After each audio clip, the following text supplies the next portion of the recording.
What is civic-mindedness? Civic-mindedness is a sense of responsibility and duty which an individual has towards their communities and society as a whole. This involves being active in participating in the civic life of one's community. This includes volunteering, voting, and engaging in public discourse. Yet, civic-mindedness is being more and more absent in today's day and age, in the younger generation's culture. There are many people expressing very little interest in the community's concerns or social problems. This tendency can have a detrimental effect on our society since it can lead to a lack of involvement and participation in our public life, which can lead to a drop in the governance quality and social cohesiveness. Hello everyone, my name is Subhashini and today I am going to present about the problems which raise from the lack of civic mindedness in society. First problem is dissegment from democratic processes. When people are not mindful of their civic responsibilities, they may be less likely to vote or participate in democratic processes. This can lead to the election of leaders who do not represent the broader interests of the community. Let's see the second problem. The second problem is social fragmentation. When people are not mindful of their civic responsibilities, they may be less likely to participate in community activities or engage with people from diverse backgrounds. This can lead to social fragmentation, with communities becoming divided along political, social and economic lines. Let's see the last problem. The last problem is inequality. A lack of civic mindedness can result in inequality, with some members of society receiving greater benefit than others. This can lead to resentment or social unrest and can even threaten the stability of a society. And that's all from me. Thank you, Ms. Subha, for the explanations about the problem that have occurred due to the lack of civic-mindedness in our today's society. So now I will explain what solutions or what people can do to achieve civic-mindedness, since this topic is quite popular, especially for the young generations.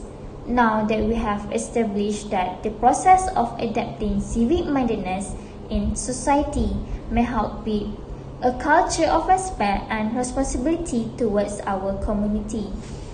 So, I will provide several ideas that can improve with the overall process of adapting civic-mindedness. First thing first, the most essential thing that we can do is to educate people, particularly young generations, on the significance of instilling civic ideals in them at an early age. This is the most important part that we can do. Hence, school and other types of educational institutions should place a primary emphasis on instructing pupils on the significance of teaching civic ideals such as responsibility, empathy, and corporate citizenships. This may help the young generations to develop a feeling of civic responsibility and a motivation to contribute for the good of society. For example, we need to educate today's generations how to treat others respectfully, especially elderly people, rather than how they treat their friends, such as using harsh words against them. Next is encouraging responsible citizenships. Citizenships involve being informed about country issues, participating in the political process, and advocating for the positive change. So, the people should be encouraged to take an active role in shaping their community.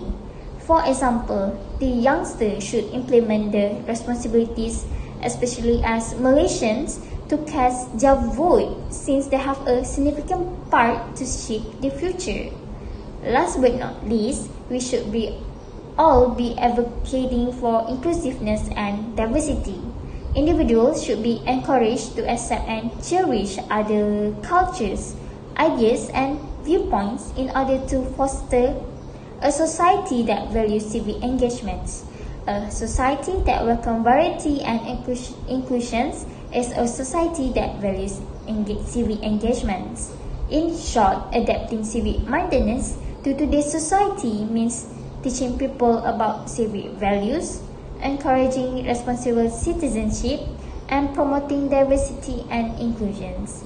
By putting these ideas into actions, people and society as a whole, especially young generations, can work to build a better, more cohesive community. Thank you. Hi, I'm Atira. Benefits will we get if we practice civic-mindedness? It is appropriate for a student to express their core principles. The way things stand right now, parents are too busy working to educate their kids. So, teachers at the school should thus fulfill that duty. Children can learn moral and ethical principles through civic education classes they take in school. They will also be taught what citizenship is and what action they can take as citizens that will have an impact on the country's development. In addition, our children will grow to understand honesty, respect for others, perseverance, disciplines, the perils of bullying, the value of maintaining this nation unity, and much more than that, they will learn to love their country and live up to its ideals. Civic literacy is a summary of citizenship knowledge, citizenship social emotion, and citizenship action writing into the co-curriculum and must be mastered by students. As a result, it is important to work together and take responsible action to implement civic education in order to make the community aware that the school is not the only entity responsible for it. In conclusion, civic-mindedness is an essential component of a healthy and flourishing society. Nonetheless, there are many signs that show that civic-mindedness is lacking in many countries today. Hence why it is critical to solve this issue to foster increased civic participation, community involvement, and the development of a culture of responsibility and accountability. All individuals, businesses, and governments of all levels must be actively participating in order to develop a culture which appreciates and fosters civic-mindedness, in hopes that we can assure a more just, equitable, and sustainable future for all being doing so. Thank you.